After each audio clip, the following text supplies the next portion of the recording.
Okay, it was pointed out that the transmission line matching network that we looked at earlier was a bit simplistic. For instance, it doesn't include tapers or T-lines or anything like that.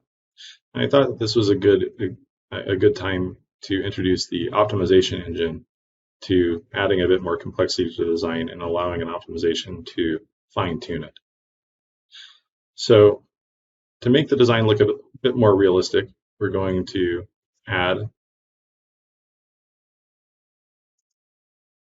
under microstrip, T-lines microstrip, an MT.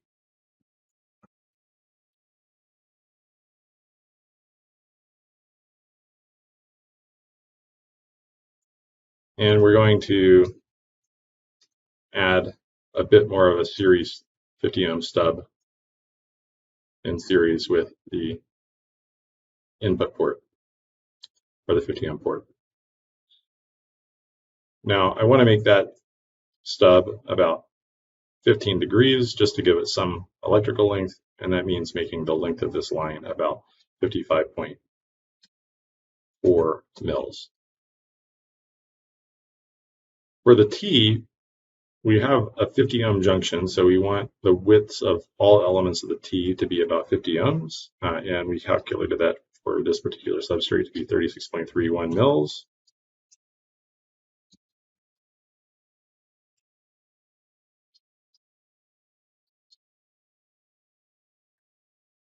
Okay, now in order to make this optimizable, we're going to allow the lengths of the series transmission line TL3 and the open circuited stub TL4 to vary. And I'm going to do that by making them optimizable. So I'm going to type opt, curly braces, and I'm going to give this about 20% plus or minus variation on both sides of 600.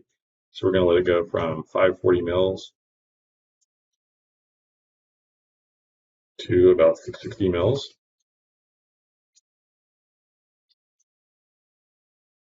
Sorry, this is plus or minus 10%, 20% total range.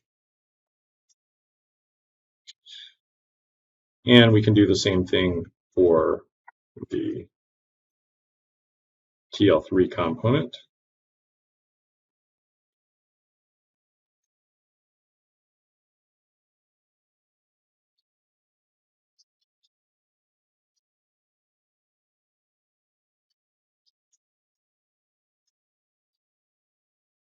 Now, if you didn't want to type and add the optimization, you can double click on the component, click on the variable you want to optimize, and then click Tune Opt Stat DOE, and then go to the Optimization tab. Because we've already set this, it's done. All right, now in order to run an optimization, we need to have, all right, from the Optimization tab, we're going to add a goal. And a goal is going to be an equation-driven object that is going to try and force something, some design parameter to change in order to make, say, two different designs be approximately equal. So for instance, here we can optimize the lengths of TL3 and TL4. And what's going to force that is we're going to try and make the magnitude of S11 equal to the magnitude of S33. So in our goal, we're going to write an expression, mag of S1, 1 minus mag of S3, 3.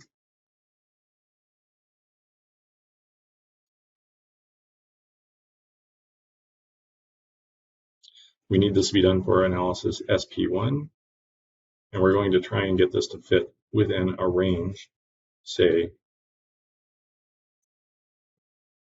inside the range from minus 0.001 to plus 0.001.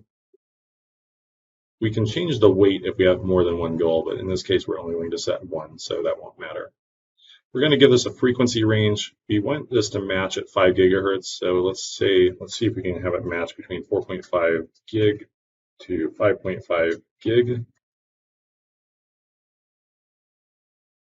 And we can click OK. We're done setting our goal. Now we need to add an optimization object. We add the object. We can change the optimization type. Random is exactly as it sounds. It just randomly changes the variables inside of the space that's allowed. But there are other methods that it can use, and you can read about these in the help. For now, we're just going to keep it at random. We're going to increase the number of iterations to 10,000. We're going to use all goals in the design. Of course, this allows you to customize it if you only want to use a subset on certain simulations. And we're going to click OK. Now, you can see right now the state of the current design with the T inserted. You can see that S11 and S33 match fairly well, but there is some disagreement around 5.5 gigahertz. Right here, you can see the blue line and red lines diverging. So to run the optimization, we're going to click the optimization engine here, which is the red and green arrow.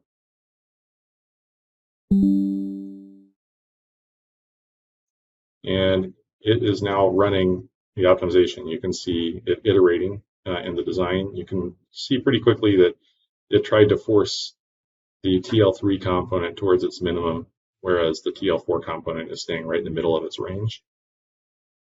This means we might need to extend the range of the TL3 component just a little bit. In fact, I'm going to go ahead and do that. We can pause the optimization. Okay, we're going to go ahead and try and change TL3. So I'm going to hit close here. You can go and update the design if you'd like. You can now see that the optimization has yielded a bit of a better solution, but we're kind of at the floor for the length of TL3 components. So I'm going to go ahead and let this go down to, say, 93. And I'm going to now restart the optimization. We'll pull the window up again, and you can now see that the optimization goal was met. Here you can see the picture that the blue line, which represents the S parameter simulation, the difference between S11 and S33 magnitudes is inside of the window that we specified. And if I look at the plot now, you can also see that there's a much better agreement between 4.5 gigahertz and 5.5 gigahertz between the blue curve and red curve. So we can go ahead and stop at this point. We can hit close, update the design. We can update algorithm goals and variables, and you'll see that the lengths of the transmission lines are now optimized. So remember, we started off somewhere around 114 mils, and we're now at 95 mils. And for the TL4 component, we started off somewhere around 600 mils, and we're now at about 609 mils. All right, so that's how you run an optimization. Now, I'll note that you can add more than one goal if your design calls for it. You can constrain them differently. You can have you can use inside, less than, greater than for your limits. You can, if you're running time domain simulations, you can constrain the time for the optimization as well. So there are lots of different options there, and I encourage you to look through the help in order to figure those out. And same thing for the optimization. For instance, we could try and tighten our goals, or we could try and run a slightly different algorithm if we wanted to further continue this optimization. But it looks for the time like we don't need to. So until next time, we'll stop there.